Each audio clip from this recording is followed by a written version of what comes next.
Pagi, saya Ari Ginanjar, penyintas COVID-19.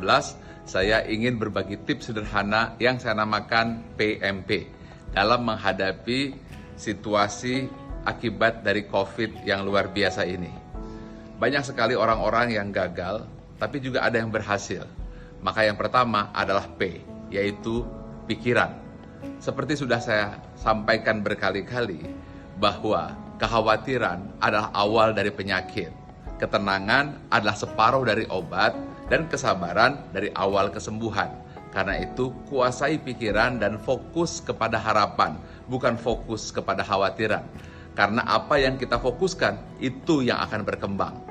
Yang kedua adalah makanan. Makanan adalah energi, karena ia adalah nutrisi yang bisa menggerakkan organ tubuh kita. Bayangkan, ketika pikiran negatif, lalu dia tidak makan ketika terserang COVID, maka ia tidak mampu bergerak, memanfaatkan kekuatan tubuhnya, khususnya organ-organ dirinya, supaya ia bisa survive. Nah, karena itu makanan itu adalah kunci yang harus kita jaga. Apapun yang terjadi tetap makan. Saya tahu ketika demam tentu kita tidak mau makan, itu saya alami. Kemudian mulut pun tidak bisa merasa, hidung juga tidak bisa mencium. Nah, pada saat itu mungkin kita malas makan. Ini yang berbahaya. Karena itu kita harus mau makan. Kita harus mau memberikan nutrisi agar kita punya energi sehingga nanti akhirnya menggerakkan organ-organ pada tubuh kita. Kita bisa membayangkan kan, kalau seandainya pikirannya negatif lalu tidak ada energi, ini yang membuat mereka jadi drop.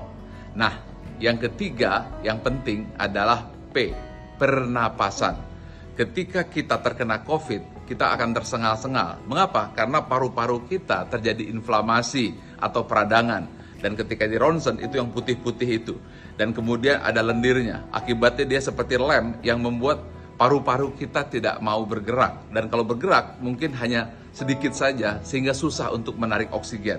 Nah, karena itu kuncinya adalah Anda harus melakukan PRON, yaitu Anda tengkurap, dan ketika tidur tengkurap maka Anda menggunakan bantal di sini, dan pada saat itu akan memudahkan untuk mengalirkan oksigen yang membuat Anda bisa bernapas kembali.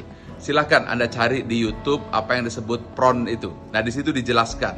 Nah, apabila kita sudah mampu menguasai 3 hal, yaitu pertama pikiran, yang kedua makanan, yang ketiga pernapasan, insya Allah kita bisa survive.